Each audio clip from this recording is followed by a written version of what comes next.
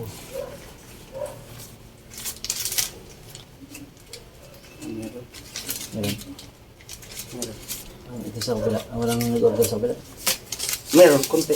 Si Amor, itong order niya, 2 sipuno na ito, isa sa lamin. 500 yan. Sa ito ba? Ah, ito. Thank you.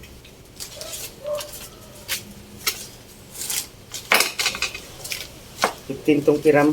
Hmm. Bilangin ko ulit.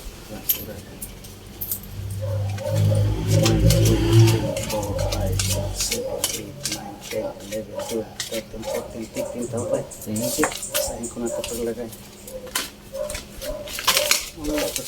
Ito lang ba? Ready na. Tapos,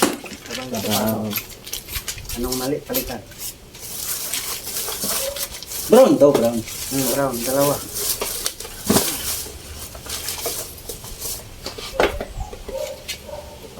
For the 6. Hmm. Ay, for the 4 to. For the 4 nga kami. For the 6.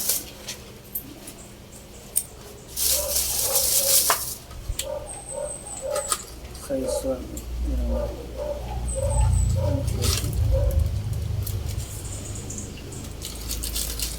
Pero yun yung susi. Hmm. 4. 4 yan. Tangalan ito si Sir. Brown. Dalawang gross. 6. Sorry ay brown. 6 by 1. Nasa for the 4 to. For the 6 to. Pagka wala nang stock doon. Wala nang nahihirapan ako pag ano, pag sa... Ah, wala pala ba? May anong kasama yun? Meron, 3-4. 3-4 at saka 10? 10 1/2 by 1/2? Meron. Meron? Kasi ako kumuha niya. 10. Brown. Yung brown. Ah, okay. Nandun. Dulo. Oo. Ako kumuha niya. Ang G-clip, Ay, walang 4. G-clip. Walang G-clip sa resibo. Sa resibo mo. 4 na G-clip na white. Walang G-clip to ba? Sama mo lang bukas, tawag. Walang G-clip. Wala po na plan 10 brown. Wala. Okay, para ko na Kasi papalitan ko naman yan bukas. Pahabol mo lang yung G-clip na brown. Hindi, white yun, white. Ah, white. Oh, ano? Sige, okay. Sige. Ay, kahit di mo itawag bukas. Pag yun lang ang order mo, kapag Oo. na G-clip order code. Oh, G-clip pa, hindi Hindi. glass clip. Ha? Hindi glass clip pa. G-clip. G-clip. Oh. Okay. Yung Kasi sa mirror yun eh. Okay. Thank you, bye. Oo, sige, sige. Basta 4 lang ha, powder code.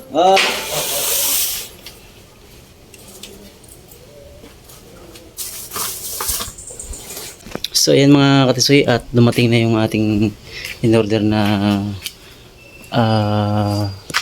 materialis nung nung aparador natin. Ayan. Ito na yung ating materialis. Ayan. At bali ang sukat naman ng ating project na isang aparador po ay 5 by po yun, 9 ang ating gagawin pong pan. Kaso mas mataas lang po yung ilalim niya, hindi kagaya nung ating ginawa na white nung una na hati lang po yung ginawa natin. Pero yun po, yung gagawin natin ngayon ay may maliit po sa taas. So natin na po yung materialis natin. Hindi na natin binubuo yung mga kapis pag natapos nating gawin yung apat na yun. Sisingit muna natin yung ating aparator para may nabubuo na tayo mga katisoy. So ito nga, patuloy pa rin tayo mga katisoy maglalagay ng salamin sa ating kuwan. At chinik ko lang mga katisoy yung ating materialis kasi mahirap kasi pagka di natin na-check tapos saka pa tayo minsan kasi may supplier tayo na hindi basta-basta makapagbalik ng materialis na mali nila kasi may maigpit kasi itong ating din nag-deliver na yung supplier po nating isang yun, medyo maalwan tayo magpalit doon ng materialis basta alam na kanila yung mga katisoy kasi ayoko rin naman kasi kung mga katisoy na nasasira din naman sila sa akin kasi matagal na natin itong supplier yung mga katisoy buhat nung nung tayo ay nangangamuhan pa ron sa kanto. Ganun na rin po yung sila na rin po yung ating supplier doon nung dati kong boss. At so nung tayo nga po dito nung kami dalawa ni Parang Gerald po ay na po yun, yun pa rin yung ating supplier at kilala naman tayo doon mga katisoy, kaya wala pong problema sa kanila kahit tayo magbalik ng materialis na mali. Hindi po doon kagaya doon sa isa kong supplier na marami pang sa kanila na po in order, mali na nga sila pa yung medyo bago tayo makapagpalit ng materialis nilang may damage, marami pa pong usapin pa bago magpalit. Kailangan kompleto si resibo, dapat ganyan kung sa kanila, kung ilang kaya medyo madali tayo ng materials mga katisoy kasi dito pag mali talaga obligadong napalitan nila agad